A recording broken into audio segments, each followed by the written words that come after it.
live stream my Monday Night Raw review. We're going to talk about WWE Monday Night Raw on July 6, 2026. Hold on, I'm trying to make sure that this is working. Make sure that y'all can hear my commentary. This is Jacob Cat 2024. We're going to talk about Monday Night Raw, and then we'll talk about the news and rumors. I think the live stream is on. Damn it. Now, this video is sponsored by JD from New York, Salamonster Sound Off, Fightful Pro Wrestling, and other podcasters and YouTubers I know of. This live stream will be like an hour and 10 minutes.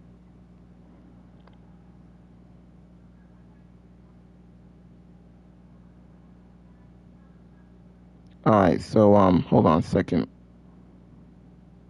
I'm trying to fit this for a minute.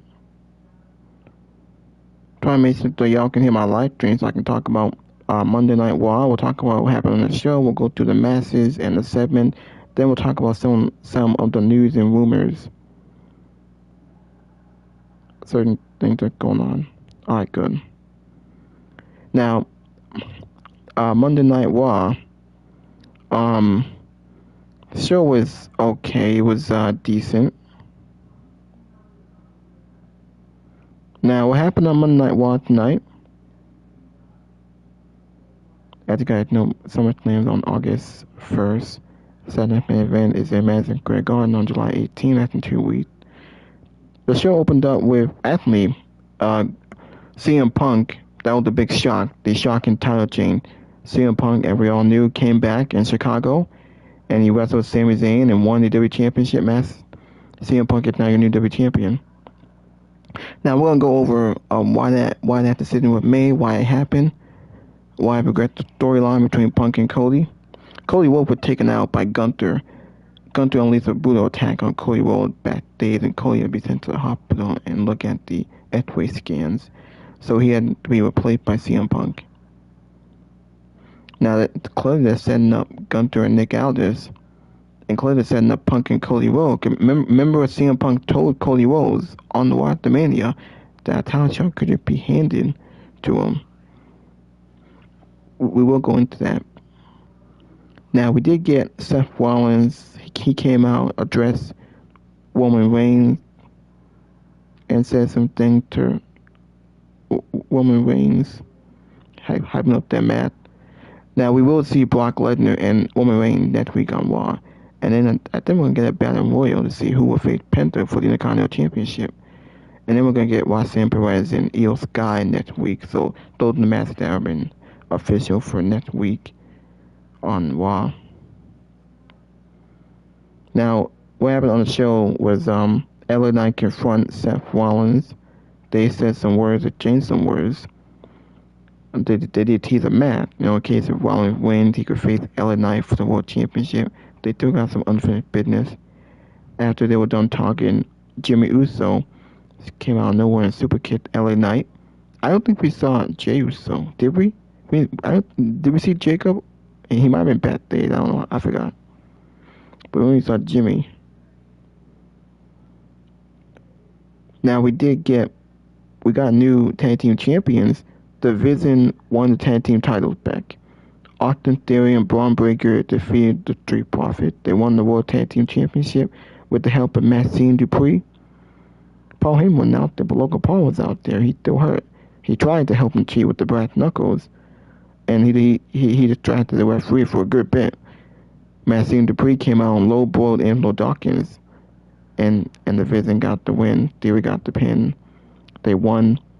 Maxxine hugged Theory and they kissed. If Maxxine Dupri is she with the Vision? Does she just align with the Vision? Is she gonna be Austin Theory's little girlfriend? I mean, Otis and Tozawa were backstage and they saw that and they were shocked. So Maxxine is leaving the Alpha Academy. She's leaving Otis and Tozawa to go with the Vision. She's now with Austin Theory, which is surprising. The Vision's not dead. They have not broken up. They're still gonna be together. Paul Heyman was backstage with them. He had to say, "I'm glad you did something." He was talking to Matt Cena, not Austin Theory, so Tenzin is setting up for something with that.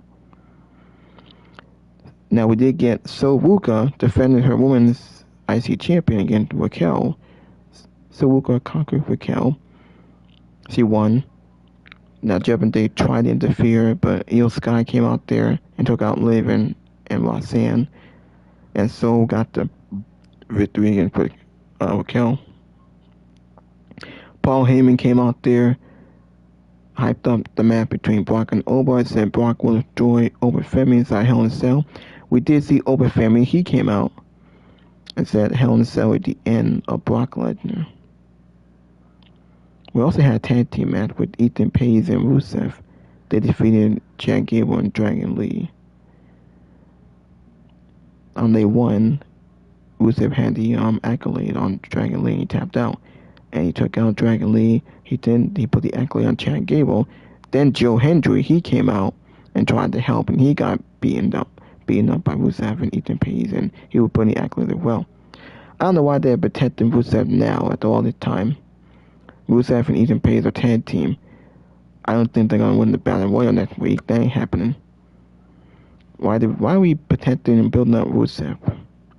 You guys are mid-card losers. Now we had a vignette with Bayley hyping up her feud with Io Sky. Bayley may send a emotional plea to Lyra Valkyria. They're hyping up that feud.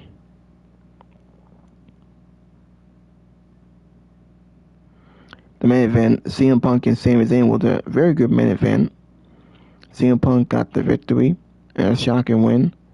Sami Zayn just had the shortest title run in WWE history in 5 years.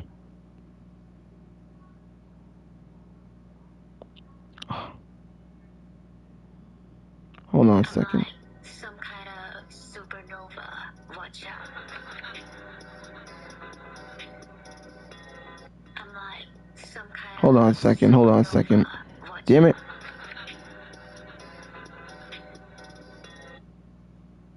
I really hate when that happens, man. It gets on my damn nerves. Get out of here with that.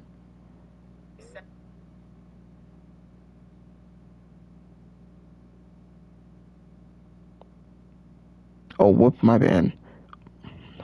That's Twitter. I am very sorry for this. I really hate when it does that. Hey, what the?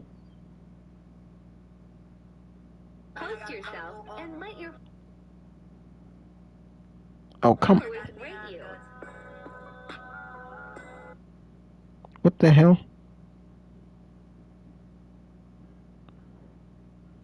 I'm not taking to my nerves. You know what? Might will get back into my Raw review.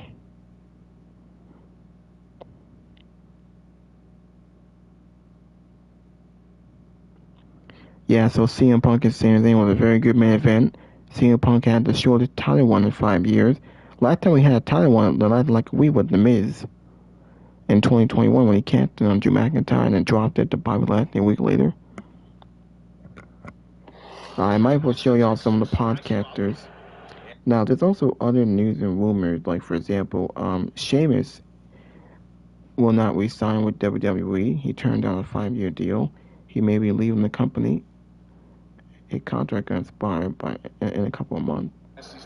So he may not be leaving. He's leaving the company. That's sad. That's shocking. Sheamus is a veteran. He will go down as a legend, and he's leaving the company. Sheamus is a great wrestler, and he had his moments here and there. There were 3 of us. It felt like a Dean mention was going to come in, and then he could have said, yeah, I'm not meant to mention him, I know, right? But at least you would have got a reaction out of the crowds. At least you would have had the crowd hooked as to where's this going. But it didn't. He didn't. It just sort of, just kind of kept it very bland. Disappointing, honestly. This is the sort of segment I wanted, but not the content that I wanted. Less so in paying those who don't move business, especially given Sheamus is 48 and has been hurt a lot. On a real sports team, those decisions are made all the time. And today, Fightful made a source. Yeah, they did Sami Sheamus Zayn was indeed dirty. offered an extension for less money, which the source considered, quote, an insult after the work he put in.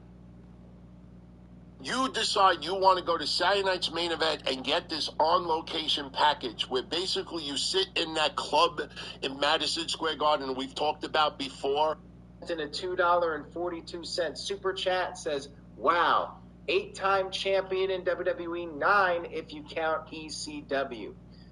Well, I don't think WWE counts it because I believe they said 8-time. But yeah, if you are counting ECW, then 9.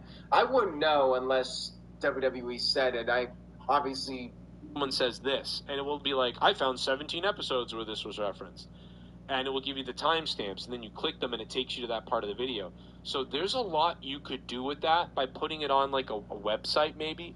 So, like, if I had JoeCronshow.com, Punk just does a lot more for the brand at the point, got to sell more tickets and merch. I don't think that Punk having the championship necessarily moves more tickets. Buy into that. I want to be like, yeah, cheap pop. But at the same time, I would rather have it so that if this was the only time. But I don't necessarily think that him having the championship moves more merch. I will ask somebody about that, though. Maybe it does. I know back in the day that used to be a thing, but not as much these days. Alan says, poor Sammy's reign reminds me of what happened to Christian in 2011. His 5-day reign. My gosh, it's been... It's kind of like The Miz. Even though The Miz made sense, I don't think anyone cared about that because The Miz was a joke. The Miz didn't need to be WWE champion. He only won it so he can lose it to Bobby Lashley. But yeah, it is like Christian's reign. It kind of sucks, you know.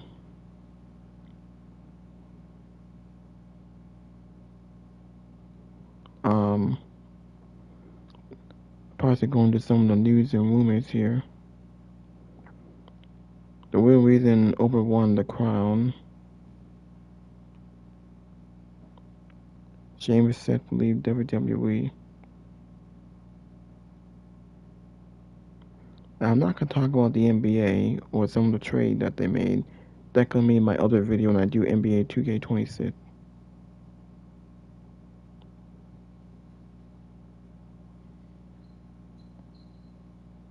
Alright, hold on.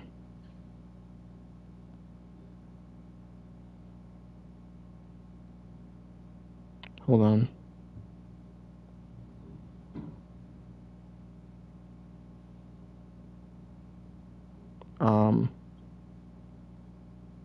Just want to make sure this is right.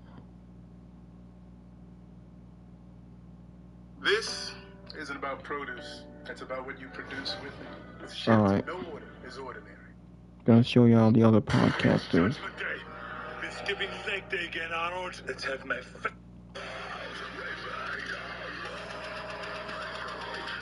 Well, I might as well just show y'all the other. Actually, we probably talk about Sheamus.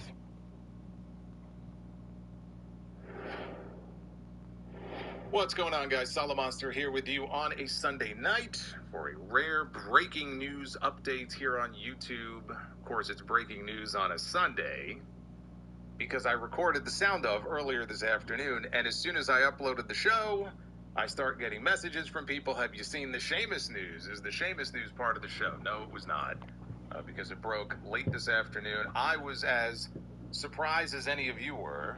This was something I was not expecting, in particular because I recall him talking about that 5-year deal that he had signed, and this was only a couple of years ago. So I'm reading this going, what are you talking about? Sheamus is leaving WWE, but that is the news. Sheamus is all but gone from WWE, and I'm going to read to you here from Fightful Select, who are the ones who broke the news earlier this afternoon. Fightful Select reported on Sunday that Sheamus recently turned down a contract extension to remain with WWE and will be leaving when his current deal expires.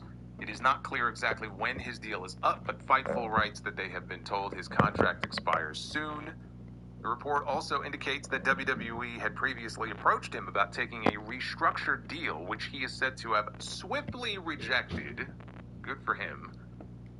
If you'll notice on his social media, Sheamus is now going by his real name. S. Farrelly. His real name is Stephen Farrelly. We have not seen Sheamus on WWE television since December, or actually it would have been November, right? November 17th, I believe, is when they were at Madison Square Garden. And he was part of a 6-man tag team match. It was him, it was John Cena, and it was Rey Mysterio beating the Judgment Day. So what turned out to be John Cena's final ever match on Raw looks to be Sheamus's final ever match, or at least for the foreseeable future, also on Monday Night Raw. So there's a trivia note for you. I guess that night turned out to be pretty historic. This is surprising. I wouldn't say shocking. It is surprising, though, to see his name attached to something like this, because he's one of those guys. And Kofi Kingston was, too, which is why when I heard about the New Day, I was very surprised. One of these guys who you would look at and go, that's a lifer. Like, I can't imagine him going and working for any other wrestling organization. He'll just retire in WWE, and then they'll put him in the Hall of Fame. He had been there for 20 years. I think with Kofi, it was the same thing. Sheamus started there in developmental in 2006. That's how long he had been with this company for. But we heard these reports about TKO management or WWE management via TKO approaching various talents who were making a lot of money, probably well into the 6 and 7 figures, and approaching them for not only a pay cut, but as much as 50% of a pay cut in some cases. And some of them, I'm sure, have said yes, because they're still making really good money, even if it's half of what they used to make. And then there were others, like the New Day, who said, fuck no, we're going to leave. We're going to take our ball and go home. Thank you very much. And it sounds like, based on this, that's what Sheamus did. You know, I don't know what he was making. With him, I'm sure it was into the 7 figures. But he underwent shoulder surgery in December. That's why we have not seen him on television since. But at the end of the day, you know, when he signed that last contract, whatever the amount of money was, that is the amount of money that they felt like he was worth. And that's what he agreed to. And if he's not happy with the deal that was presented to him, he is well within his rights to say, no, I'm walking away. You know, because you're undervaluing me. You're undervaluing what I bring to the table. In a case like this, I can understand it from both perspectives. I can actually understand it from the other side, too, where you're looking at this veteran guy who's 48 years old with a history of injury issues, including spinal stenosis, which is something that doesn't just go away. I mean, that's something that's going to get progressively worse over time. But even now, right, he's been sidelined for literally the entire year with an injury, although we don't know when he may or may not have been medically cleared. He may already be cleared. And he's been sitting on the sidelines, so we don't know exactly what the timeline is on that. But they may be looking at him like, okay, he's an older guy, he's not really contributing as much, his body is breaking down on him. And when he signed this deal, you know, a couple of years ago, whatever it was, let's just say, it was for $1.2 million. Are we getting $1.2 million worth out of Sheamus? And they may say no. And so they're well within their rights to go to him and ask him to take a pay cut, and he's well within his rights to tell him to go, you know, fuck off. I'm not agreeing to that. It's unfortunate for a lot of reasons. One of those reasons, and it doesn't really affect you and me, but I would imagine the people that work with him, people backstage in WWE, you know, they're losing another veteran presence in that locker room. And it feels like this is something that is slowly being stripped away, you know, bit by bit. With the New Day, Sheamus is one. There have been other veterans also that, you know, have since departed the company. And there will be others. I'm sure Sheamus will not be the last person that we hear about. Maybe he'll be the one with the longevity. Outside of Randy Orton, it's hard for me to really think of anybody who's on the active roster right now. Cena retired. I guess Rey Mysterio. You know, you got Mysterio, you got Orton, but it's few and far between as far as like the resume that someone like Sheamus has. I mean, again, you look at what he's done. 2006, he debuted in this company. During his time in WWE, a 3-time WWE champion. And think about this, the very first title he ever won on pay-per-view was the WWE title, and he beat John Cena to do it. Almost from day one on the main roster. He was thrust into the main event scene. He was a player on that roster. His first WrestleMania, which was only a few months later, he was wrestling Triple H. So beyond that, former World Heavyweight Champion, 3-time United States Champion, 5-time Tag Team Champion, King of the Ring 2010, Royal Rumble 2012, Money in the Bank 2015. You name it, he won it, except for one. And that is the Intercontinental Championship. And this has been a long-running sort of storyline in and of itself when it comes to Sheamus, which is that it's the one title that really mattered to him that eluded him. Because as he grew up as a kid as a wrestling fan, he was a fan of the Intercontinental Championship, right? That was the workhorse title. And you had guys like Bret Hart, Mr. Perfect, and Razor Ramon who held that title. And so it had sentimental value to him. Yes, he's been a world champion. Who cares about the IC title? He does. Because he would always talk about it. So clearly it meant something to him. And it's a shame now that it's never going to happen. The closest that he came to making it happen, and honestly the time that it should have happened, 2022, Clash at the Castle against Gunther. A 5-star match all the way, a 5-star atmosphere. If it was going to happen, that was the night for it to happen. And that place would have gone nuts. And it didn't take away from how great the match was, but it just felt like a real missed opportunity. And then you could also fast forward to WrestleMania 39, and that was another opportunity in the triple threat with him and Drew McIntyre and Gunther, and what a fucking match that was. But it just never happened. They waited too long, and then injuries and other circumstances came about, and now he's gone. And so it doesn't look like the Intercontinental Championship is going to be in his future at all.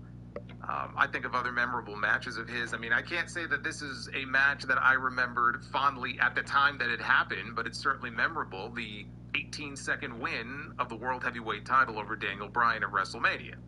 They had a much better match the following month at Extreme Rules. You want to see a great match between those two, go check that one out. But I mentioned Gunther at Clash at the Castle, WrestleMania 39, the triple threat. He had Edge's last match on SmackDown a few years ago. And that was a very good match too. But again, you know, there's a history of injuries here that can't be ignored. He's been doing this for a very long time. He's been in some battles. He's got the spinal stenosis. He had a very serious neck injury a few years ago. A very serious shoulder injury, and then more recently, a shoulder injury. Which is what's kept him out since the end of last year. But I think back to that interview he did with Chris Van Vliet, the one I kind of referenced earlier. And this would have been, God, when was the interview?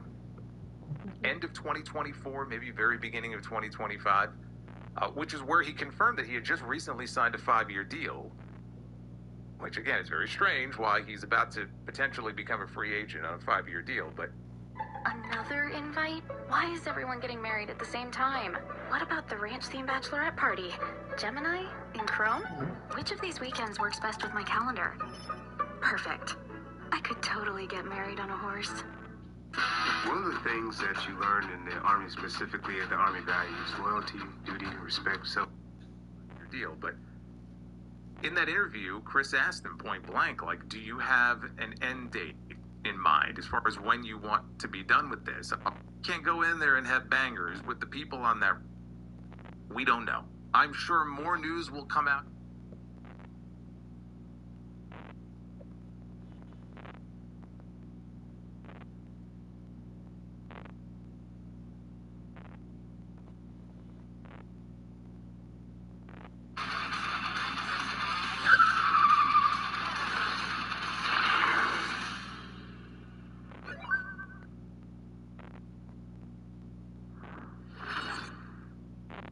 We knew it. We knew it. We knew it. We knew it. We knew it. We knew it. As soon as they announced that Sami Zayn was going to be defending the WWE Championship on Monday, on a show that he really had no business putting the title on the line anyway because he's a SmackDown star.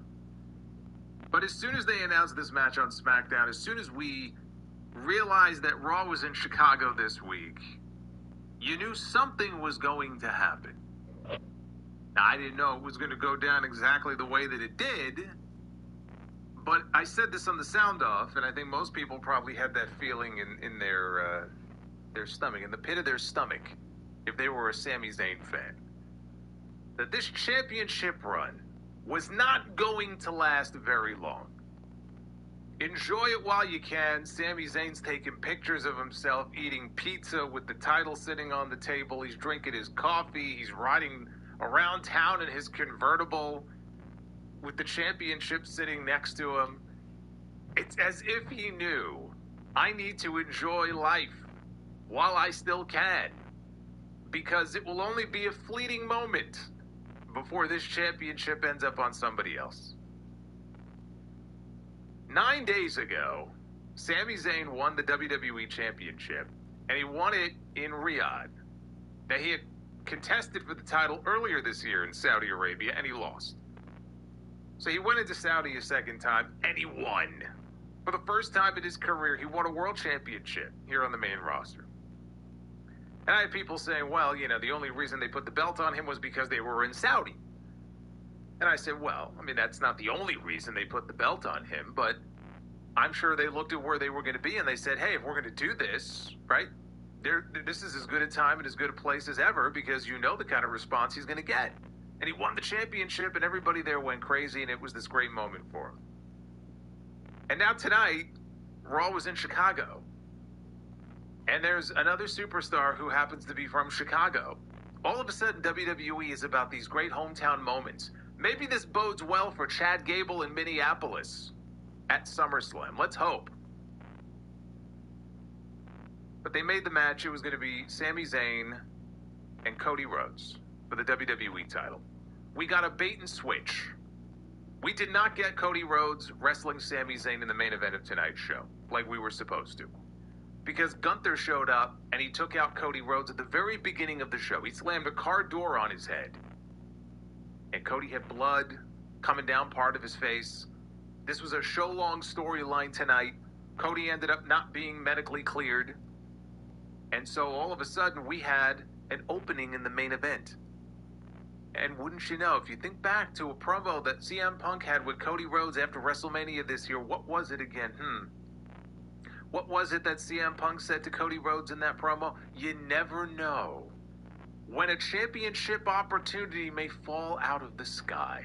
And many of us were thinking, Money in the Bank? What does this mean, right? Obviously, it's a foreshadowing of something yet to come.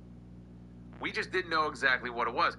I had no idea they were going to go with my idea for the King of the Ring finals. I wasn't too far off, as it turned out. When I was talking about bouncing Obafemi or bouncing this person out of the King of the Ring, and then CM Punk would show up as a surprise and win the entire tournament so he could go to SummerSlam and he could challenge for the WWE Championship. I was only off by about a week. They went with the fucking idea. I was only off by a week. Cody Rhodes gets taken out of the main event. We end up with CM Punk, not just coming back on this show, wrestling in the main event of this show. And you got to remember the last time we saw CM Punk in a wrestling match.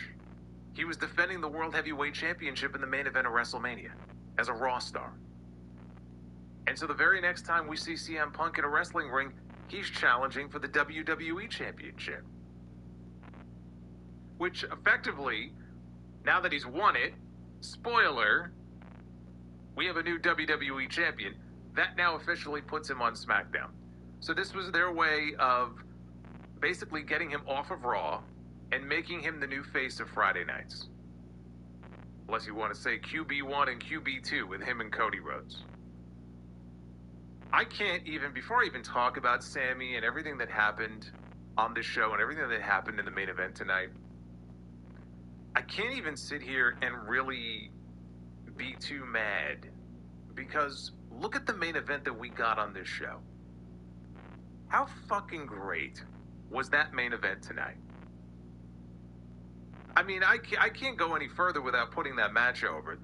This is the kind of Raw main event that I am starved for. Can I just say that right off the bat, regardless of how I or you or anybody else feels about the decision to do a title change tonight?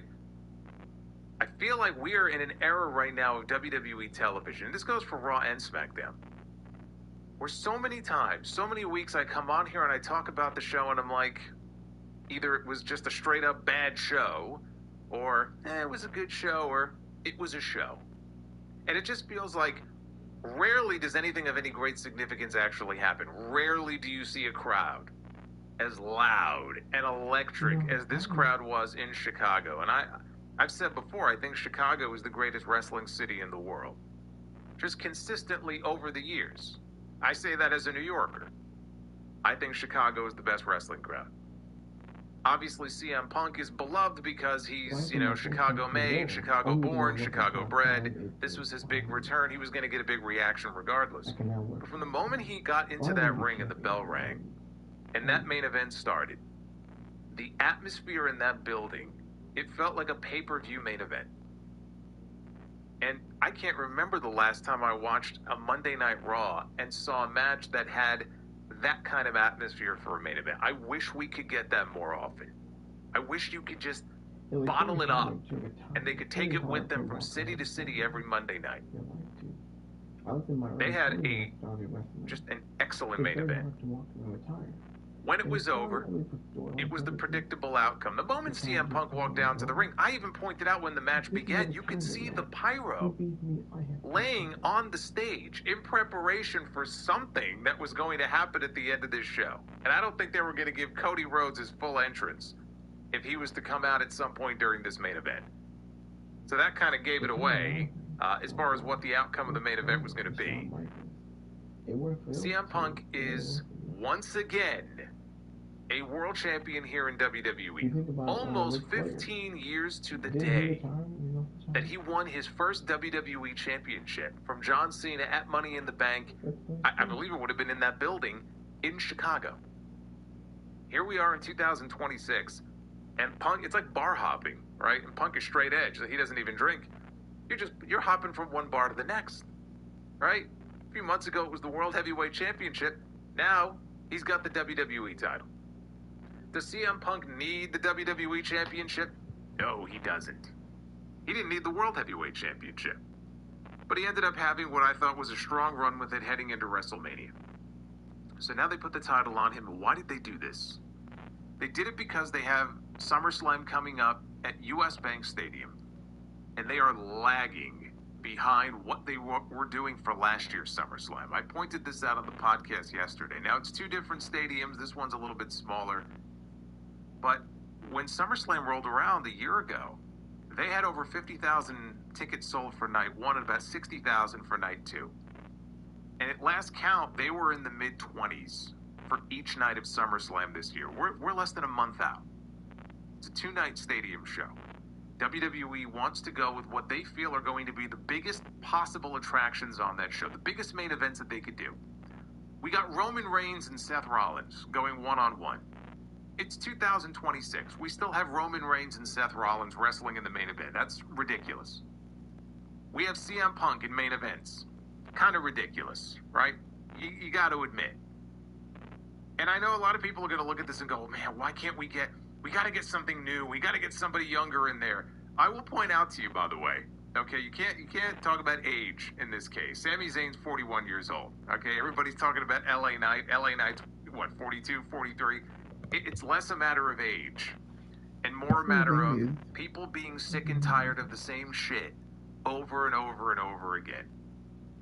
It's like WWE is allergic to giving new people and new faces opportunities to hold the title or be in these main events. So we get Roman Reigns, and we get Seth Rollins, and we get CM Punk, and we get Cody Rhodes, and we get Brock Lesnar, rinse, repeat, right? It's hard to break the cycle.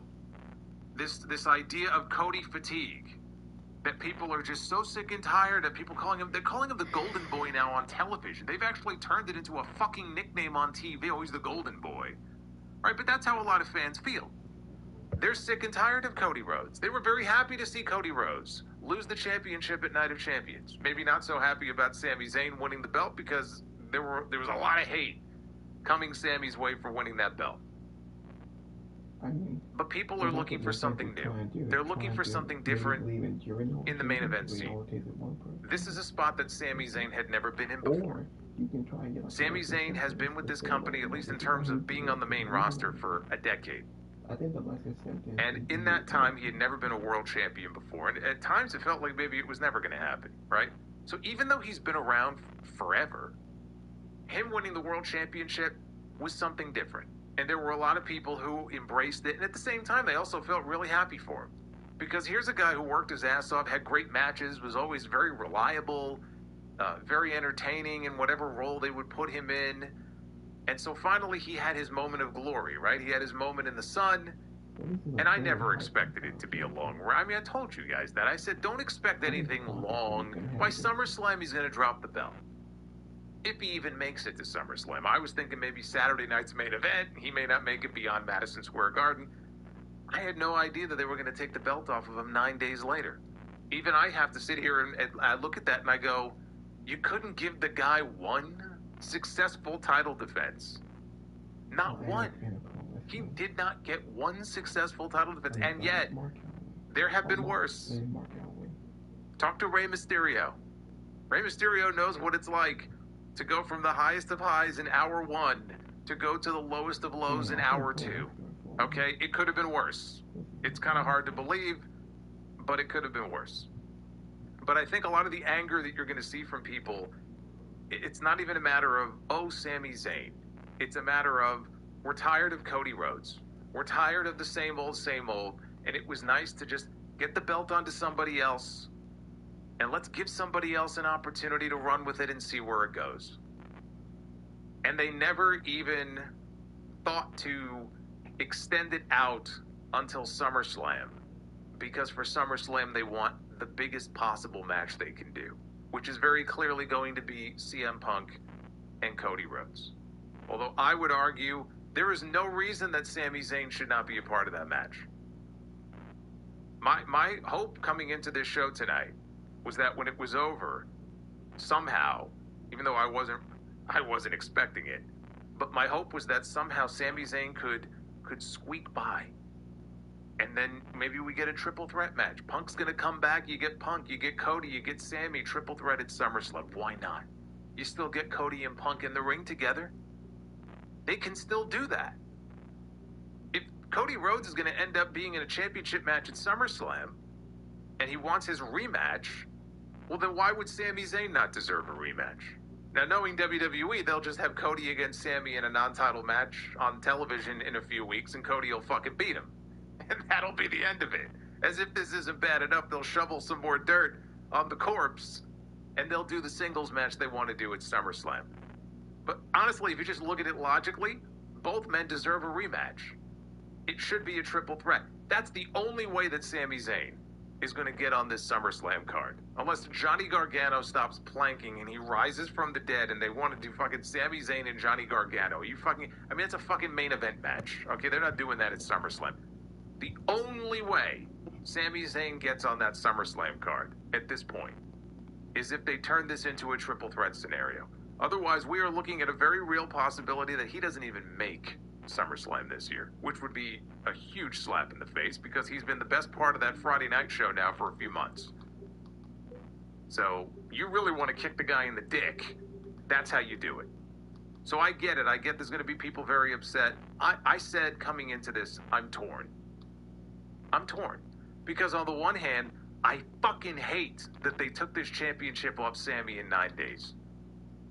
Yes, there have been worse.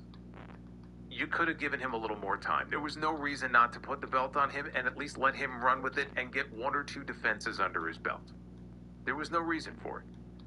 So I hated the idea of him losing the championship this soon. On the other hand, the fact that they want to do Cody Rhodes and CM Punk at SummerSlam, I get it. It's one of the biggest matches that they could do. It's a match I want to see. I was hoping we would get it at WrestleMania this year. Didn't pan out that way. If that's the match they're going to do in Minneapolis, I'm cool with it. It's a big match. But I still feel like Sami needs to be worked into that match. Story-wise, it would not be very hard at all to get him involved instead of just sort of shunning him to the side. And that's my hope now coming out of this, is that he's not just forgotten about. Okay, we gave him his little run. We gave him his token title run so everybody in Riyadh can celebrate. And all the people on the internet who love Sami Zayn, they could rejoice. He got his moment, and now his moment is over. Off to the side. I hope that's not what happens here. Even though I will tell you, this was it for Sami Zayn as WWE champion. Because he ain't winning this belt back again. That much I will tell you. I don't believe for a second that Sami Zayn is getting this belt back. So it sucks that the run came to an end as quickly as it did. If it was going to end tonight, though, he went out with a bang. Because like I said, that match, I thought it was just an excellent main event. There are worse ways that run could have ended in terms of a roll-up, something in 30 seconds, some kind of bullshit finish, right? Some overbooked mess. These two guys went out there in the main event tonight. They had a fucking great wrestling match. It's the kind of match that if you're a performer, I would imagine that you live for this. You live for this. So at least they were able to go out there and have a great match. One of the best, frankly, if not best TV matches all year. Maybe not the best, but one of the best television matches of the year. But I'm torn because they did him dirty tonight. At the end of the day, they did Sami Zayn dirty, and I knew it going in. I was hoping, though, I was holding out hope. Now here we are. We have another Summer of Punk. I don't know how many this is. This is what, the third one now, I guess, maybe fourth. We had the one in Ring of Honor many years ago. We had the one in WWE in 2011. We had one kind of, I guess, in AEW. This would be what, number 4? I don't know. But they mentioned that, I think, on commentary, that we have another Summer of Punk here. I just think, in terms of Sami Zayn, Sami is one of those guys where if you keep the belt on him for a little while longer and have him defend it against a few different people, a lot of people would have expected that he was going to drop it quickly. I think it was also a missed opportunity to have some drama, in some of these title matches where there would have been an expectation going in that he could lose this championship at any given moment, on any given night. And you've also taken that away now. That could have made for some fun, title defenses on TV, maybe between now and SummerSlam. So as I think about this now in my head, that's also, something else that we miss out on. CM Punk being back, obviously, is a big feather in their cap. It's a big name for them to get back. There are other people right now, including your World Heavyweight Champion on Raw, who can't be bothered to wrestle on TV. Roman Reigns has his belt. He comes out on television. He wants people to acknowledge him, and he defends on some of the PLEs. And that's the best you're going to get at this point. With Punk, I could see him defending the championship here and there on television, having some TV title defenses, so that could be good. SmackDown certainly could use the boost. Look, if you're talking in terms of sheer star power, CM Punk gives SmackDown a boost that Sami Zayn does not give that show, because Punk is a bigger star than Sami Zayn is. Punk going to SmackDown is the right move. It's going to inject some new life into this show. I'm happy that they've made that move. And the match with Cody would seem to be the play. And by the way, whatever the title match is at SummerSlam, it will involve Cody. Cody should not win the championship back, because we have now seen the title change hands twice recently. And I'm okay with that. I'm not one of these people that's like, oh, why are you playing hot potato with the... Now, you know what hot potato with the WWE title would be? Changing it 3, 4, 5 times in the span of a few months. We're not there yet. But I'm sorry. These are shows that for the longest time have been a fucking bore. So you know what? If they want to spice it up a little bit and have a title change here and there, I'm not opposed to that. But I also don't want them to go overboard with it. And we go to SummerSlam and Punk defends the title and Cody gets the belt back. We can't be doing that. You took the belt off Cody, keep it off of him. What they did was they wanted to use Sami as a transitional champion to get the belt on Punk without Punk beating Cody for it. Sami was the conduit for that. He is the definition of a transitional champion. That is what he will go down in history. But now that Punk has the belt, you got to keep it on him for a while. I don't want to see Cody Rhodes with this belt back at SummerSlam. I'm willing to bet a lot of you have no desire. They have no appetite to see Cody Rhodes just get the belt back at SummerSlam. To me, if that's where we end up at the end of all this, then what the fuck was the point of any of this? What would the fucking point of any of this be if at the end of SummerSlam, Cody Rhodes is standing there with the WWE title? So this is going to be a very interesting period now. If they can control themselves and not have a belt on Cody, what do they do with him when he's not the champion? Are they more open to the idea, all of a sudden, of a Cody Rhodes heel turn? Certainly feel like we're closer to it now than we were 6 months ago, where it would, in my mind, would have been completely stupid. Now, can't discount the possibility that maybe we could finally build to something like that. That would certainly add a new dimension to his character, make him a little more interesting to people. But I just think, again, if at the end of all of this, they put the belt back on Cody, then I have absolutely no idea what the point of any of this was. It was certainly a very eventful close to the show tonight. There'll be a big post-mortem, I'm sure, on this title reign, if you can call it that, of Sami Zayn. But we have a new WWE champion, and that was not the only title that changed hands on this show tonight.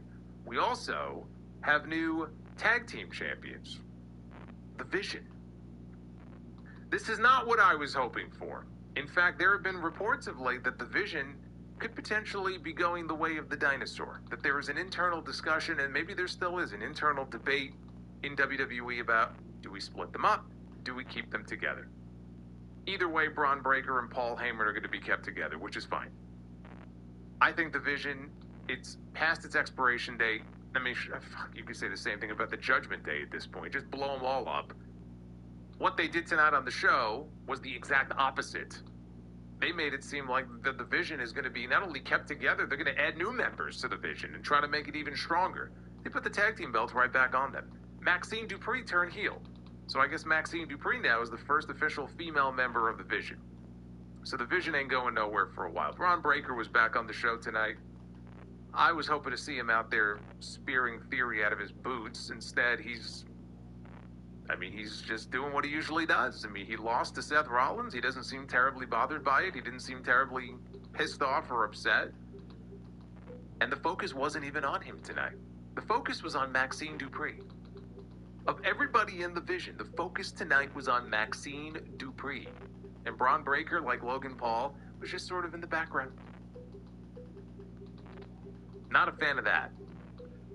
I am a fan of them doing this gauntlet match on the show next week. We're going to find out next Monday who the number one contender is going to be for the Intercontinental title at SummerSlam. And there's like 7 guys in this gauntlet. One of those men is Chad Gable.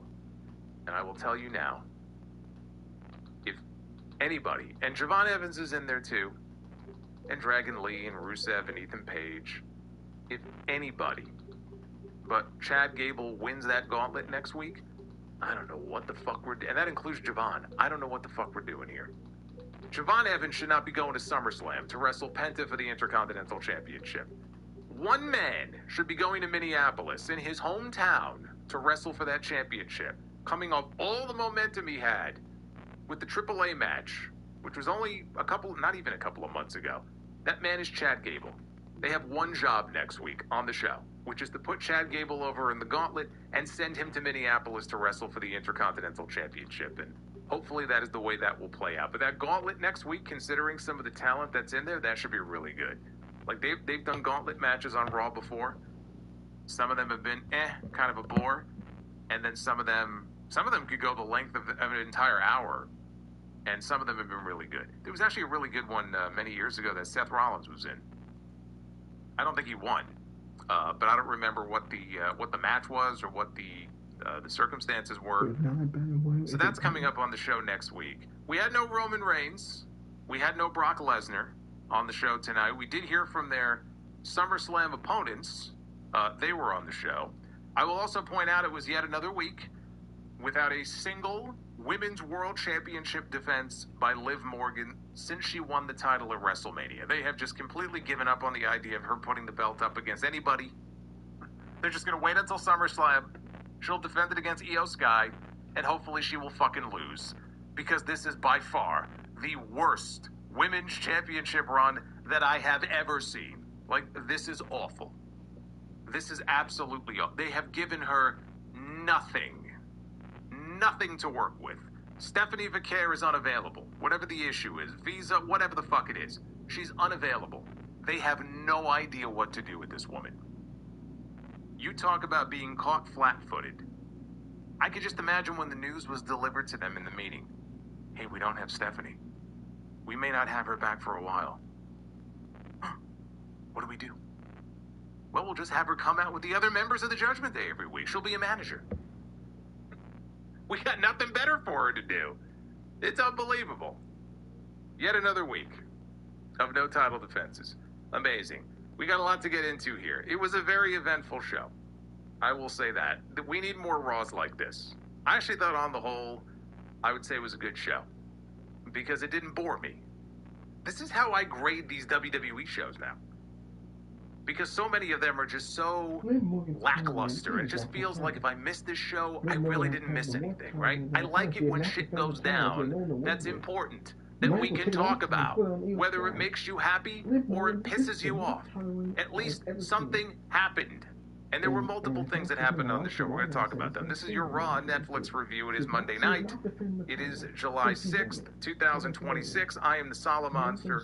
Speaking of things that have happened on TV shows over the years, or pay-per-views, July 6th is a very special day because 29 years ago, on this day, one of the greatest matches in WWE history took place at the Calgary Stampede. It was at the Canadian Stampede pay-per-view. It was the Hart Foundation against Team USA. Let's see that again. She opens the Gemini app. The simple joy of guaranteed growth and peace of mind. That's what you... Let him hold the belt. There was so much to do. You could have gotten so much out of this. Is there a possibility that they can give it back to him? We'll have to see. Maybe. I don't know. I would like to think that the plan is to give him the belt back eventually. Maybe. But nah, bro. I'm sorry. I'm not gonna get my hopes up until I see some results. The truth is, I don't trust WWE to do anything right now. Aldis was the one that Sayers out there. It's going to show up. Matters. Nonetheless, he's back. WWE desperately needed him back. The only thing on that show that really generates any stories and gives you a legitimate must-see feel. Great main event. And CM Punk begins yet another summer of Punk. I know there are a lot of people that have questions. I don't really know if I have any answers to these questions. I have a lot of questions myself. All I will say is this, and we'll get to what I gotta say in just a second because we got Captain Solo coming in here. Oh my goodness. Look at this fucking guy. You believe this guy?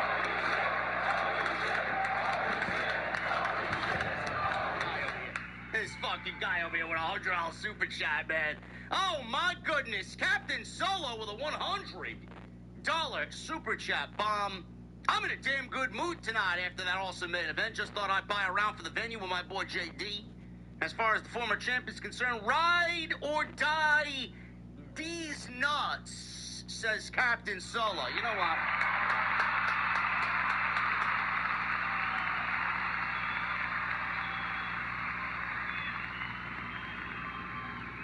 Fantastic. Listen, there are people out there that never wanted to see Sami Zayn as the WWE champion. I am not one of those people. I am not one of those people. Is this a mosquito in my room? Motherfucker, you're gonna die, motherfucker. This weather in New York City was ridiculous, man. Rain all day.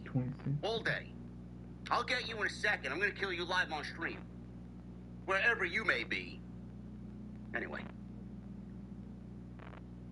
The fact of the matter is, chat, and whoever else may be listening to me that's stalking the chat or shadow viewing the chat, the reason why they did what they did tonight is because nobody can hate on CM Punk.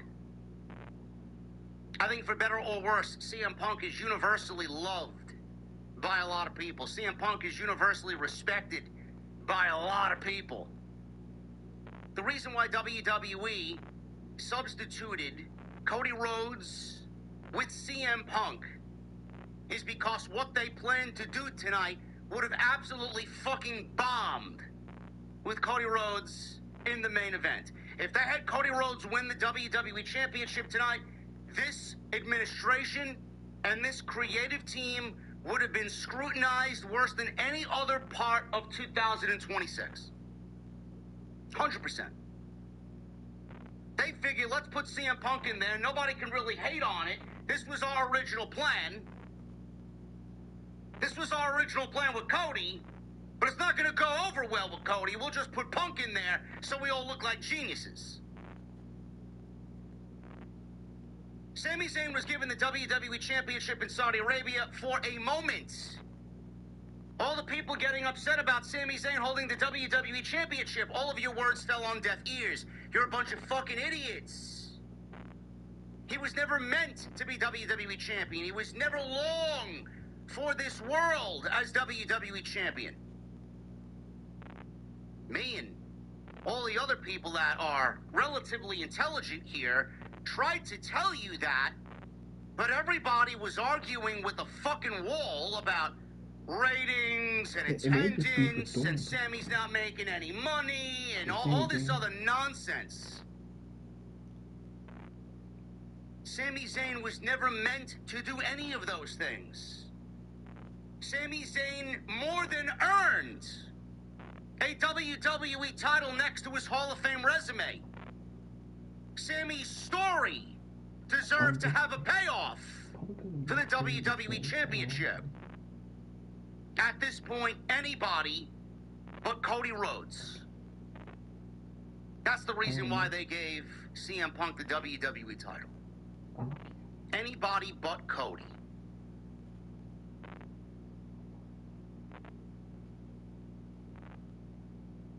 If you're thinking Sami Zayn is done with the WWE Championship, he's not. Will he win the WWE Championship back and call himself a two-time WWE Champion? The answer is no. All the pictures that Sami Zayn took, all the videos of himself in the WWE Championship riding around in a Corvette or whatever he was riding around in, convertible, drop-down convertible. Him in the park with his child.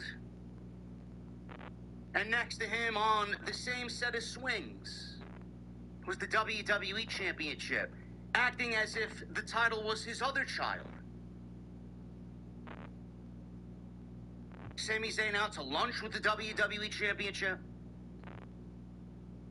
A picture is worth 1,000 words. He took a picture because he knew a picture would last a lifetime.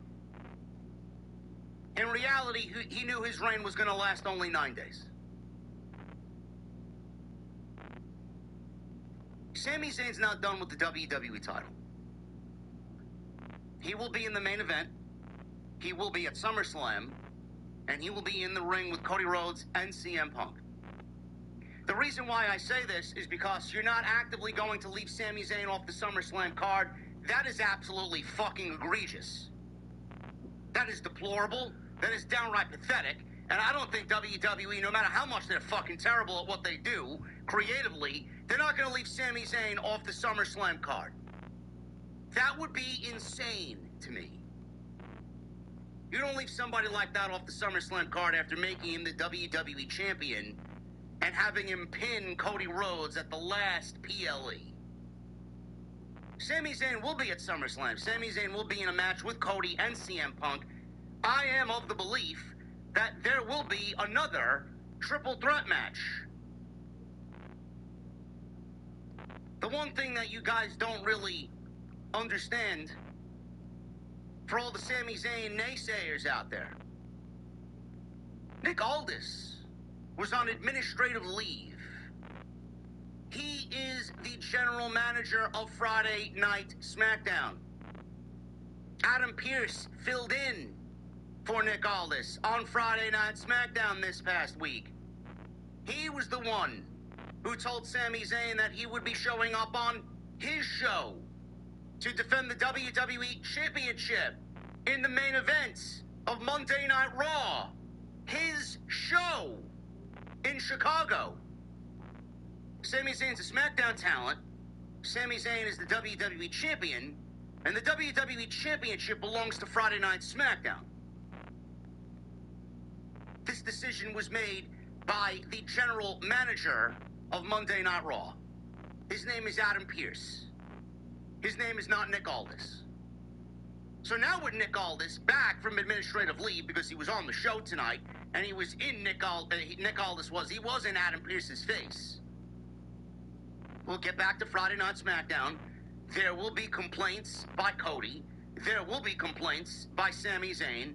And now CM Punk is the WWE Champion, which now he finds himself calling SmackDown his home permanently. there will be a triple threat match at SummerSlam. Again, that is what I believe they will do. That is what I think the right situation here is for WWE to do. You can't leave Sami Zayn off of SummerSlam. That way it makes everybody happy. Triple H thinks he's fucking making everybody happy. Oh, look, I made Sami Zayn the WWE champion in Saudi Arabia. I gave everybody who'd ever thought would win the WWE title the WWE title. Look at how unpredictable I am. Look at how unpredictable I am. Everybody thought Cody was going to retain. Nobody thought I'd pull the trigger on that one. Then he goes into Monday night. Oh, look, everybody thought Cody was going to straight up beat Sami Zayn clean.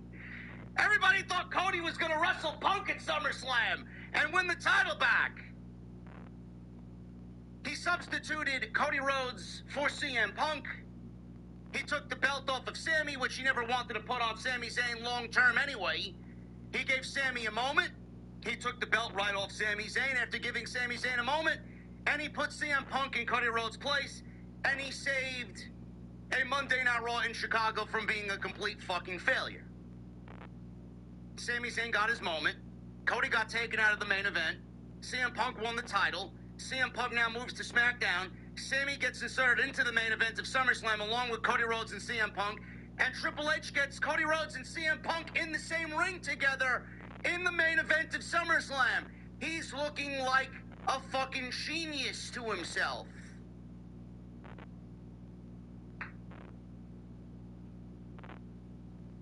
I guess on the surface, if you're a fan, you're pretty excited. We got Sami. You get to see Punk and Cody. Sami is still involved. Sami's still the most intriguing character on the television show. They said this is opening the show. Thumbs up all around, I guess, right? Well, they already announced a one-on-one match. So Sami Zayn. You see, I go further than that. I'm one of those people that Triple H says takes the product too seriously. Sami Zayn and I like to be analytical with the product. I like to question booking. I like to question creative. I like to fantasy book, which me and everybody else does on that platform 7 days a week. No matter how many times we come on here in front of a microphone and in front of a camera. We all do the same thing, whether you like it or not. Jim Cornette's fantasy booking, and Solomonster's fantasy booking, and everybody's fantasy booking. Everybody's giving you exactly what they think should happen. It's no different. So yes, when there's good, I will claim this is good, that's good, and I love the decision that they made. And at the same time, I will call out the bad and question why they did it and give my opinion on where they should have went. Let's just go. On one hand, Triple H is looking himself in the mirror today back at the hotel room, and he's saying, I did a good job tonight. I made everybody happy. I nailed all these things, and now SummerSlam's looking really good. But on the other hand, you're looking at this and it's like, creatively, it's fucking ridiculous. Not only did WWE fuck up the King of the Ring and make that completely irrelevant, which is another thing people are arguing about and defending the fucking fact that Obafemi is not getting a WWE Championship match at SummerSlam. You fucking moronic idiots. If you did not want him to win the WWE Championship, then maybe you shouldn't have had him win the fucking King of the Ring. It's not that fucking difficult.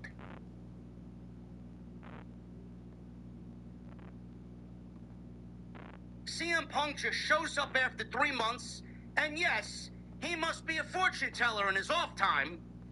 He claimed on the Raw after Monday, or the Raw after WrestleMania, he claimed to Cody Rhodes himself, you never know when an opportunity for the WWE Championship is going to fall out of the sky. We all tried to decode that as, well, maybe he's going to win Money in the Bank and then challenge Cody Rhodes for the WWE Championship. I don't think they had a fucking idea in April that they were going to belt Sami Zayn for the WWE Championship in Saudi Arabia at Night of Champions, only to then take it off of him 9 days later in Chicago and crown CM Punk the WWE Champion. I would never give WWE that benefit of the doubt. Never. On a show that we watch weekly, and you can tell that some of this shit is booked week to week. I mean, people throw your playing mark. I'm not giving them that fucking benefit of the doubt at all, ever. Well, Seth Rollins should have won it. It should have been Seth Rollins. How do you have CM Punk? Though he said it and he predicted it, how are you going to have CM Punk come back after 3 months? Because Nick Aldis made a phone call. I don't really understand how someone can come back 3 months, get a championship match. That statement is for all the people who claim that this shit doesn't make any sense. That statement's for all the Sami Zayn people who never wanted Sami Zayn to lose the WWE Championship, but also understood that he was never going to be long for this world as WWE Champion.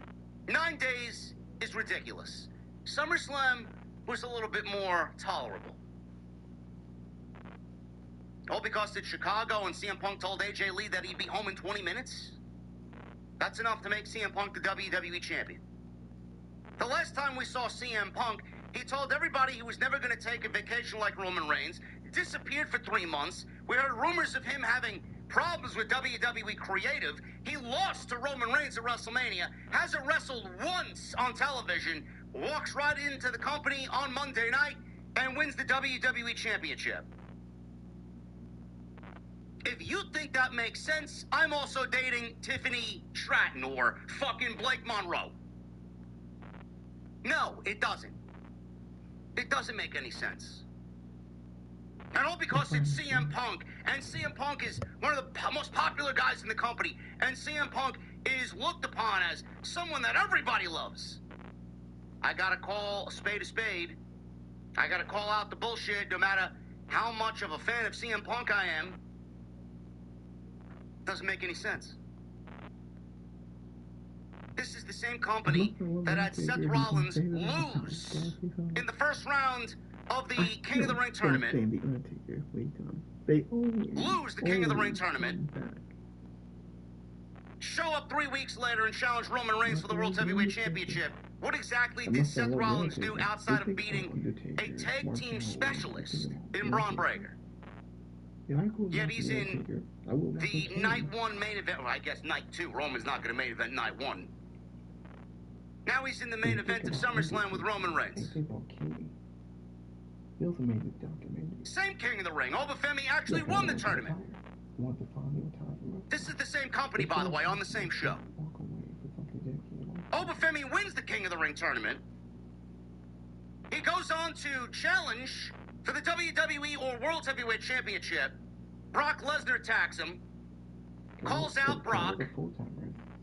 Brock says, sure, we'll have match 3, but it's going to be inside Hell in a Cell. And then he promptly tells Adam Pearce, I'm going to forego my championship opportunity that I earned, and that you have the commentators go out there for 5 straight weeks claiming that I win King of the Ring, I get my shot at SummerSlam at the WWE or World Heavyweight Championship. Yeah, I'm just going to forego that and wrestle Brock Lesnar and have nothing to do with the WWE or World Heavyweight Championships.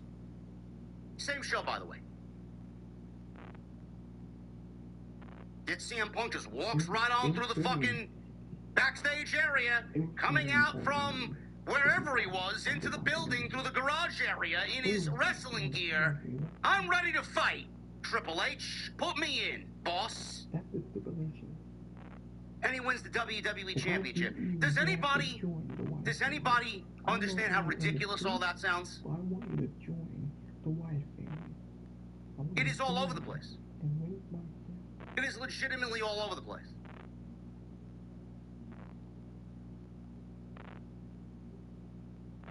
I'm not supposed to take it too seriously, though.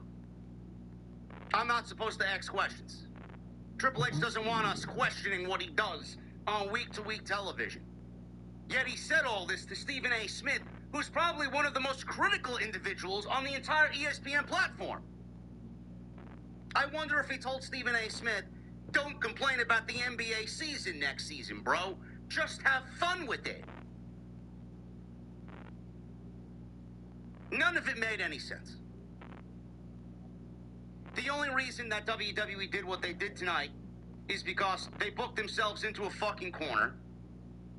They gave the title to somebody that they had absolutely no aspirations of booking as the World Heavyweight Champion. And instead of putting Cody Rhodes back in that same spot and having him win the title back for a third time, they gave it to somebody that the fans are going to more or likely embrace more than Cody Rhodes. You just put it back on Cody Rhodes. So I will say this again, just like I did this in the beginning of the year. If CM Punk is the WWE Champion, WWE's next major story, and I don't give a shit what Cody says or what Cody wants or what Cody feels. Nobody wants to see Cody as the WWE Champion again. Cody needs to step far away from the WWE Championship. And Cody Rhodes, if he wins the championship back, we're going to be right back in the same boat that we were in 9 days ago. Nobody wants it. It's boring.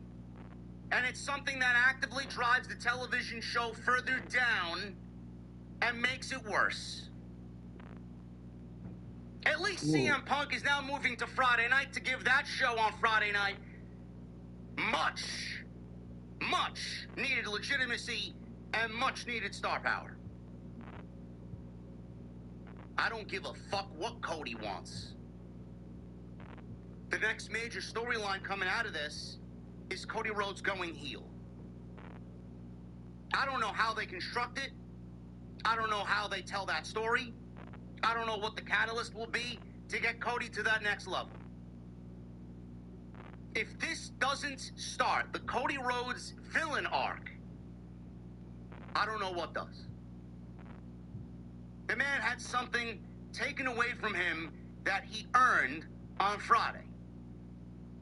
Now he's in the ring with somebody that we, the fan base, embrace more so than him. This needs to start the Cody Rhodes villain arc. Cody Rhodes needs to turn heel. If he's going to be battling CM Punk for the top spot on Friday Night SmackDown. Because at this point, CM Punk is untouchable. No matter if Punk is a babyface or Punk is a heel, Punk is going to resonate the same way he is no matter what role he's playing. Cody as a babyface is fucking terrible. It's boring, and like I said, it actively drives people away. Cody didn't do anything as WWE Champion to usher in new fans. Cody didn't do anything as WWE Champion to bring in any interest to Friday night. Some of that's on the writing team because they're fucking garbage. But when you write for Cody in the most boring, straightforward, linear, absolutely vanilla way possible... Do you watch the IWC? You get what you get. That's the Cody Rhodes that they feel is best. That's the Cody Rhodes that the majority of us don't want to see. That's the Cody Rhodes that the majority of us don't want. You can't have CM Punk and Cody Rhodes coexist at the top of the card as two babyfaces. You can't. And I'll say this again. CM Punk, whether he's a heel or a babyface, is going to resonate the same in either role. Cody is boring. Cody needs more of a change than anybody on the entire roster. Cody needs to be a heel. Heel Cody is what we're all waiting for. He might not want it. He didn't want it in AEW, and you've seen what he did. He opted to leave. He laughed in all the fans' faces over there who wanted him to turn to the dark side. He just couldn't do it. Now we're running back the same thing all over again, all these years later, 4 years later, and we're right back in the same boat. This is something that he cannot run away from. This is something that he cannot hide from. It's gotta happen. It's gotta happen. Every major superstar in this industry, every legend in this industry, every great in this industry has had to undergo a heel turn. There's no running from this, bro. You got someone in CM Punk who is more of a babyface since coming back to WWE than Cody has been since he won the championship. Since the We Want Cody hashtag, after Rock took his Rumble win away and was forcing us to watch him and Roman in the main event. As soon as Cody won the title and finished his story, his stock in the eyes of the fans has gone down. You can fucking go and look at all the analytics you want. I don't need to hear a fucking peep as far as numbers. I have eyes and I have ears, and I see what's happening. It's been going and trending downwards. Meanwhile, CM Punk, every time he's on TV and every feud he's been in, CM Punk has been a catalyst for what this company desperately needs. CM Punk has been the fucking change that we desperately want. CM Punk's stories have been the stories, the best stories that WWE has told since he's gotten back. And mind you, how many matches do you remember for Cody Rhodes since he won the WWE Championship? The only two that I really can pinpoint are his feud with Kevin Owens, had a couple great matches there, and his match with John Cena at SummerSlam last year. Outside that, I can't pinpoint something that Cody Rhodes did that was out of this world tremendous, that I'm going to go back and watch for the annals of fucking history. CM Punk has gotten back to the company and has done legitimately everything to put this place on his back and make it better. Cody's tried to do that, and he pales in comparison to CM Punk. He's in the shadow of CM Punk. I don't know how it needs to be done. I don't know how we get there. Cody needs to turn heel. That's all I get out of this decision tonight. CM Punk is the WWE champion. This was a decision made by Adam Pearce. Even though Nick Aldis was the one that made the phone call tonight because Adam Pearce couldn't find a replacement, Sami Zayn is going to use that to his advantage. He was already told by Adam Pearce that he had to go to Monday and defend the SmackDown title. He even questioned Adam Pearce on Friday. I'm not a Raw star. That's not my show. Why are you sending me there? It's wrong. Nick Aldis only made that phone call to one-up Adam Pearce because Adam Pearce, he made Nick Aldis look like an idiot. So Nick Aldis wanted to make him look like a bigger idiot and found someone in replace of Cody because Adam Pearce couldn't find anybody. Less to do with Sami and more to do with Nick Aldis and Adam Pearce. Because Nick Aldis is upset at Gunther.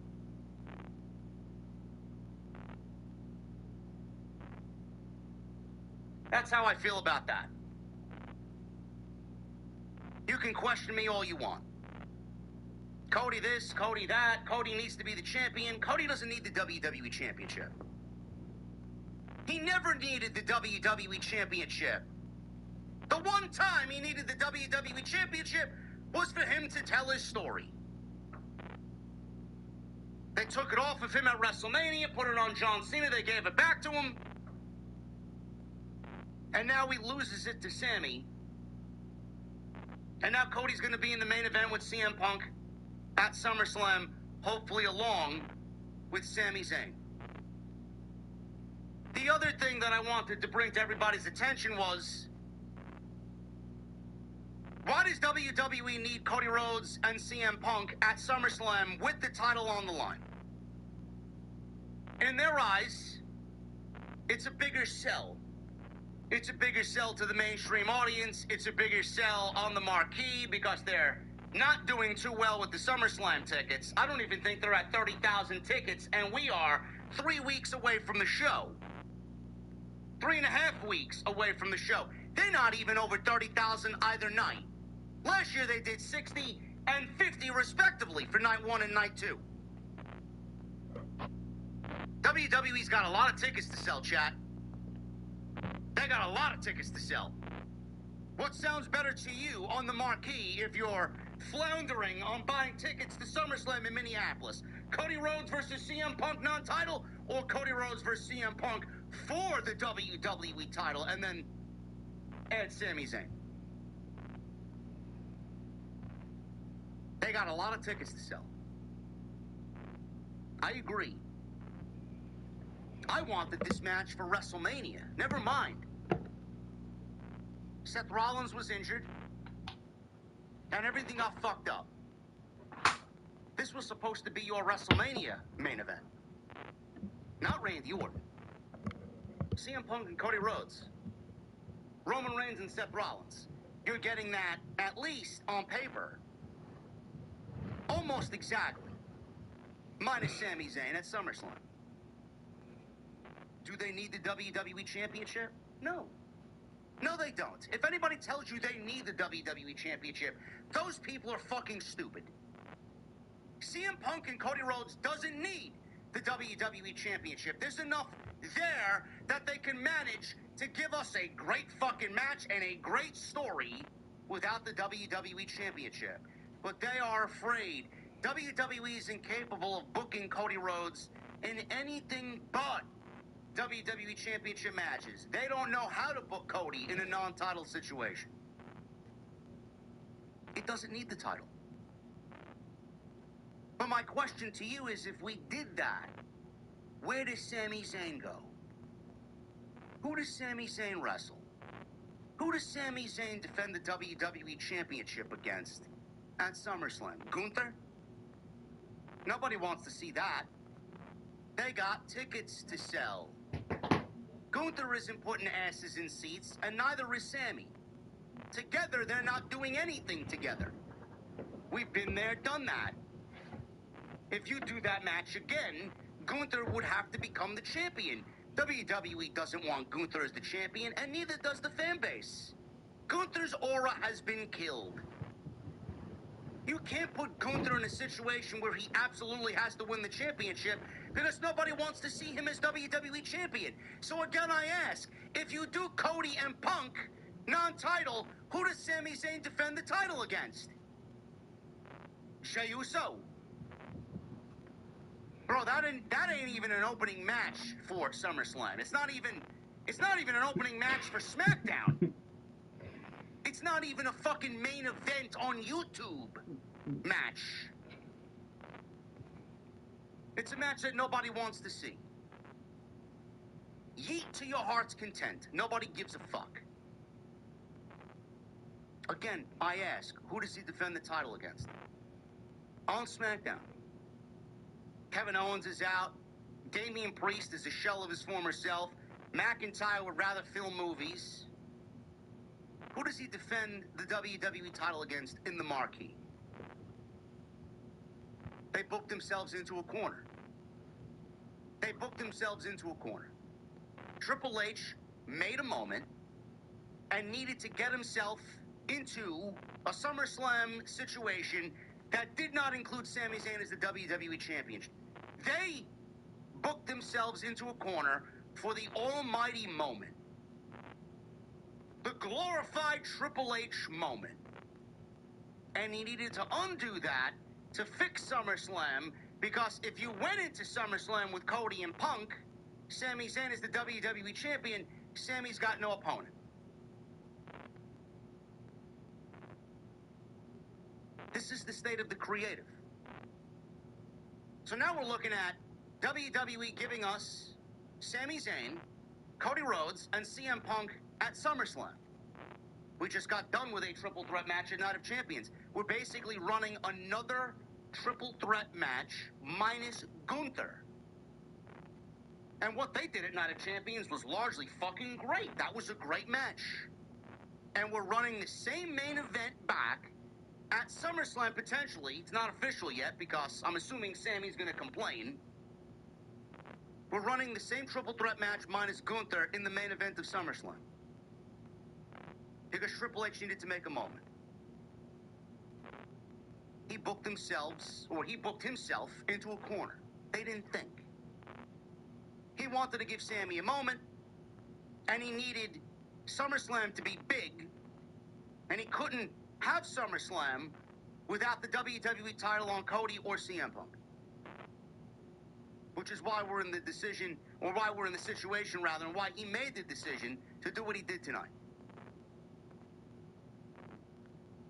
The writing and the creative is all over the place. And you can sit there and claim, oh, it's unpredictable, it's this and that. It looks, it sounds, and it feels like a mess. Straight up.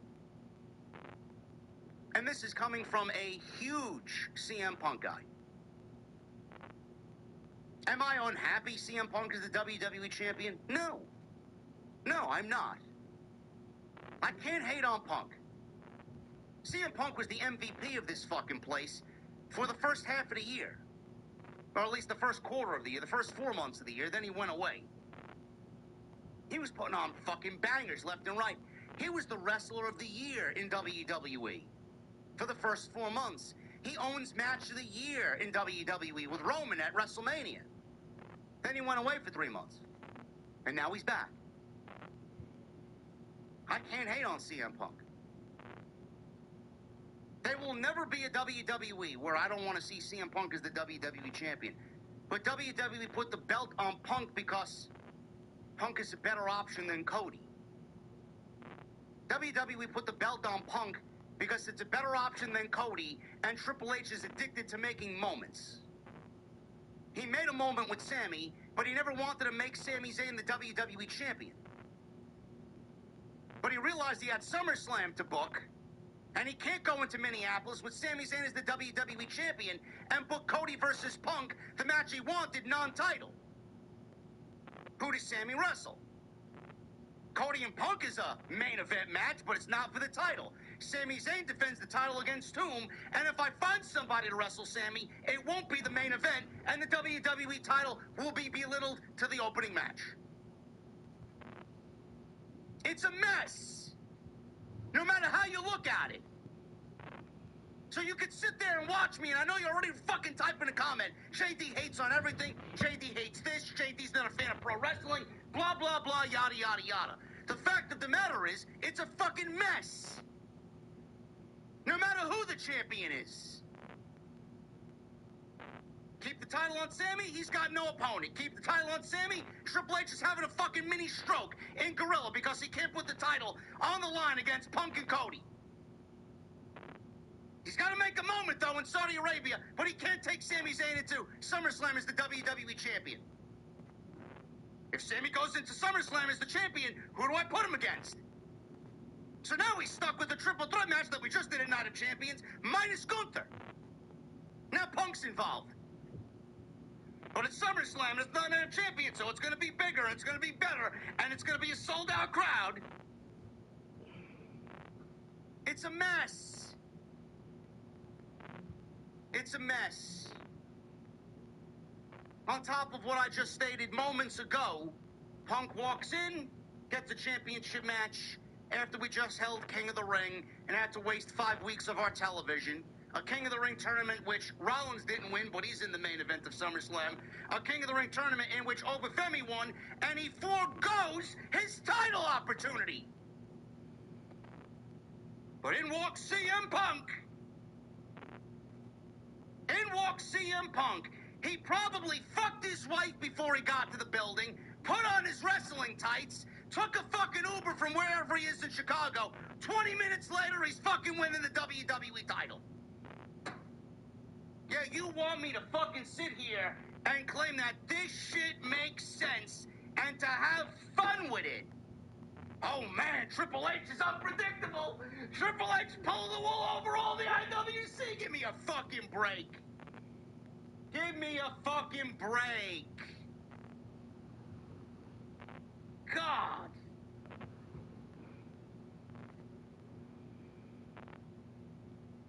Meanwhile, the other narrative I see, well, I had to dumb this down on social media too. Well, Gunther's going to be in the WWE title match as well. First of all, who wants to see Gunther in the WWE title match? Nobody. Second of all, he ruined the WWE title match tonight by showing up on a show that's not his to attack Cody Rhodes and ruin the main event, sending the GM scrambling to find a replacement. Yeah, you think that logically it's something that makes sense to include Gunther in the WWE Championship match at SummerSlam to make it a fatal four-way. Yeah, that'll really show them. That'll make it seem different than Night of Champions. We'll make it a four-way, Paul. Gunther doesn't deserve one. Gunther certainly hasn't earned one. Gunther will be wrestling Nick Aldis in a showcase match, and he will end the career of Nick Aldis as a professional wrestler. And you will sit there and eat the slop that Triple H serves you. Gunther is not getting a championship match, and if he does, it doesn't make any sense. He hasn't done a fucking thing to earn one or deserve one. So you can keep that shit and bury it. It doesn't make any sense. CM Punk is the WWE champion, regardless. Him and Sammy had a great match. And after all that I just said, which, I mean, is very difficult to argue,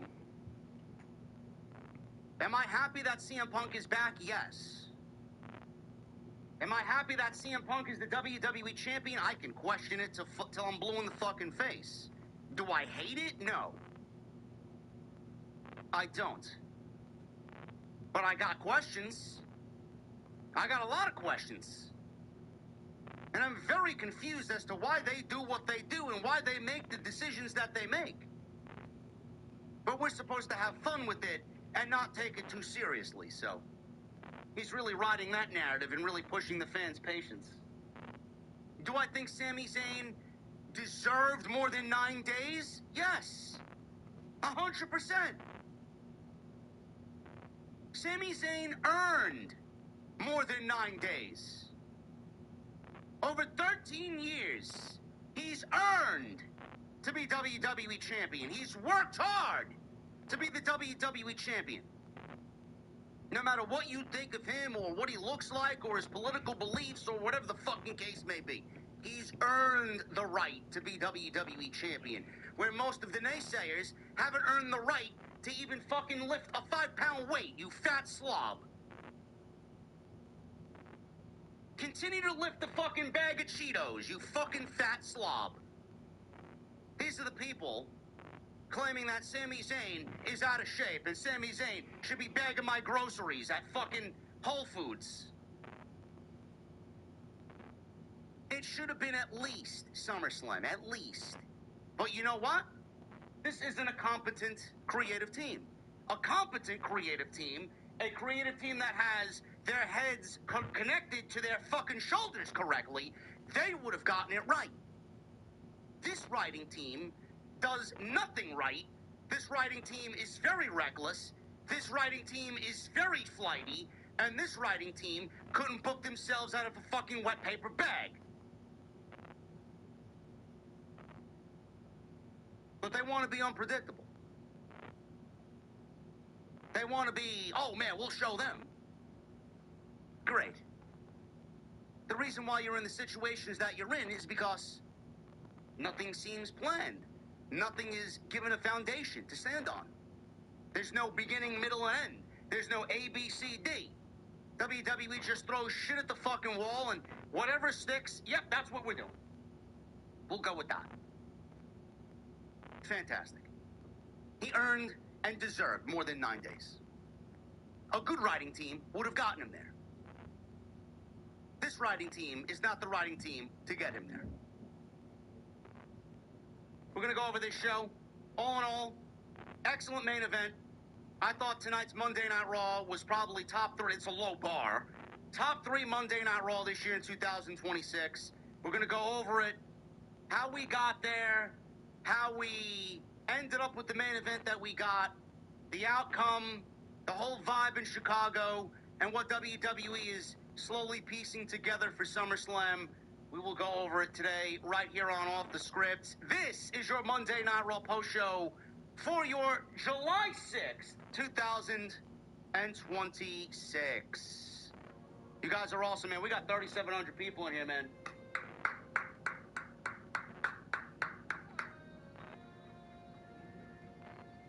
$3,700 people. Appreciate you guys. Listen, Sheamus. I see people mentioning Sheamus in the chat. As soon as this stream is over, I'm recording a video because I didn't really feel well coming out of 4th of July holiday. I was in Atlantic City, didn't really feel good. Got back, and I just didn't feel good. I wanted to do something today. The weather was miserable. I had shit to do. I didn't have time to do anything. So I'm going to record something as soon as the stream is over, and it's going to go and hit the channel tomorrow after the 2 count. So around 12:30, 1 o'clock, it'll be on the channel. We will talk about Sheamus. I'm not surprised that Sheamus he didn't get released. He's walking away. I'm not surprised Sheamus is walking from WWE. But I am disappointed. I am disappointed, and it really creates a bigger problem that we're seeing in the WWE right now. He's 48 years old. WWE is not going to pay Sheamus what he wants or what he thinks he deserves when they can pay somebody who's 22 years old a lot less and invest in the future. After 19 years, Sheamus is gone. So we're going to talk about that. So look forward to that. We will talk about it on the 2 count. We will talk about it on TNT. Big Tuesday coming up. But I want to thank you guys for joining me here on Monday night. My Patreons, you guys are awesome. We got a poll up right now for the patrons. This week, as I promised, our SummerSlam review series is going to begin. And I put a poll up on the Patreon page to what match we are going to review first. Right now, it is a dead tie.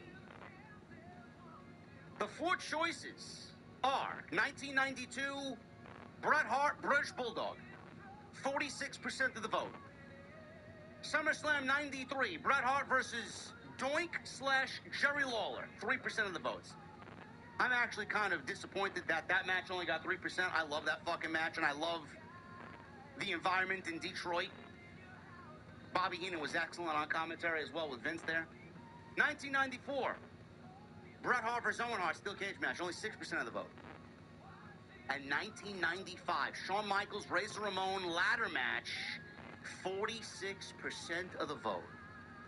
So it's tied between Bret Bulldog in 92 and Shawn Razor in 95. So if you guys are a part of the Patreon page, if you want to be a part of the Patreon page, you guys can go and sign up. We're going to be reviewing classic SummerSlam matches up until SummerSlam. So thank you guys for that. That's coming this week. I'm thinking about getting it out on Wednesday. So look forward to that.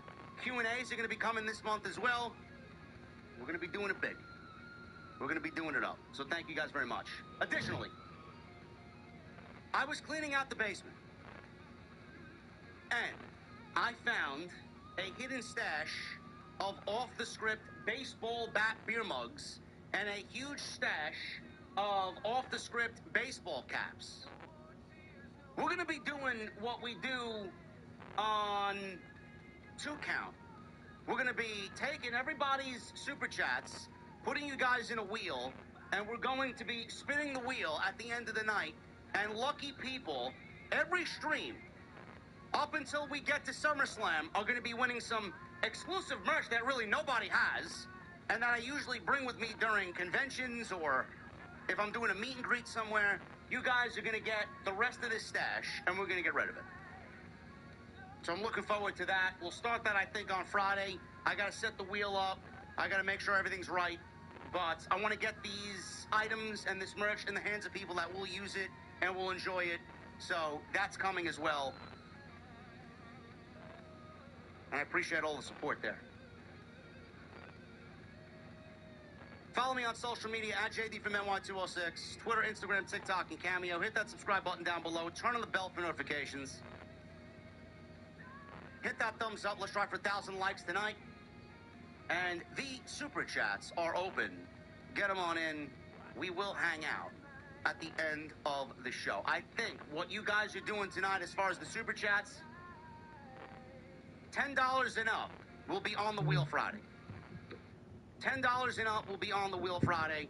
Captain Solo has 10 spots on the wheel because he gave a $100 super chat earlier, so that's the way we're going to do that.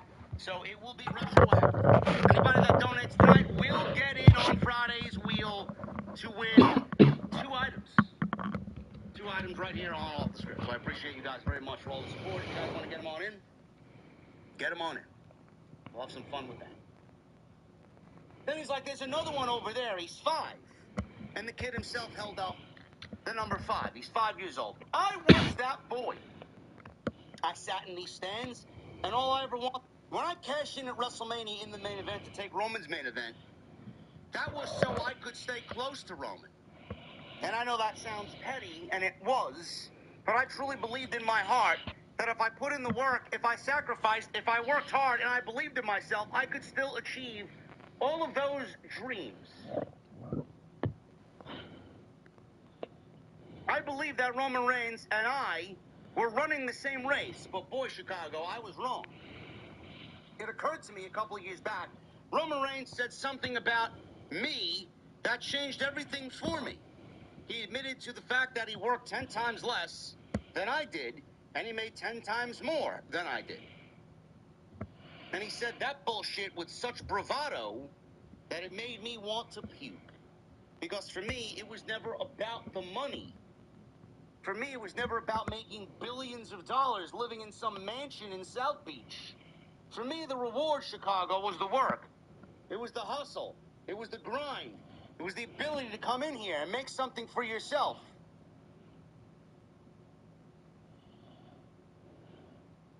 LA Knight comes down, and my God, man, LA Knight, he saved this from sheer disaster.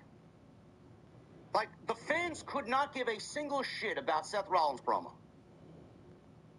LA Knight comes to the ring, and he saved this entire... Yeah, I'm making my rate. Prediction for tonight's main event.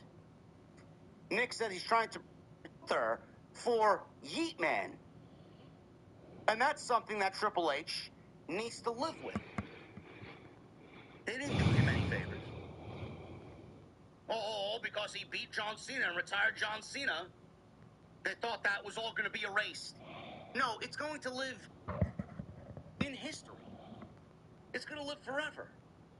Jey Uso beat Gunther in 14 minutes and tapped him out to a sleeper hold. Wayfair's 4th of July clearance is here. Right now, you can get up to 70% off everything home with fast and... From that embarrassment.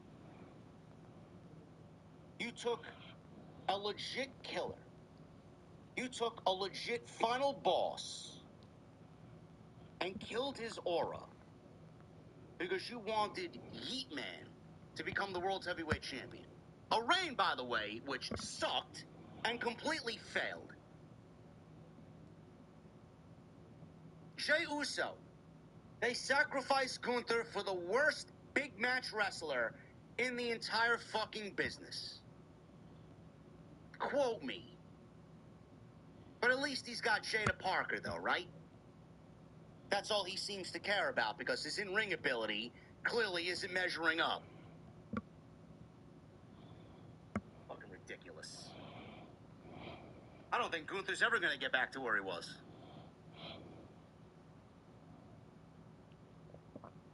Jackie Redmond had an interview with The Vision in Gorilla. Considering everything that's happened the last few break. Montez Ford got a hot tag. I'm going to end the video. Until next time, hit that like button, leave a comment. Please subscribe to my channel. Thank you for watching. Thank you for all the support. Until next time, I'll see y'all later.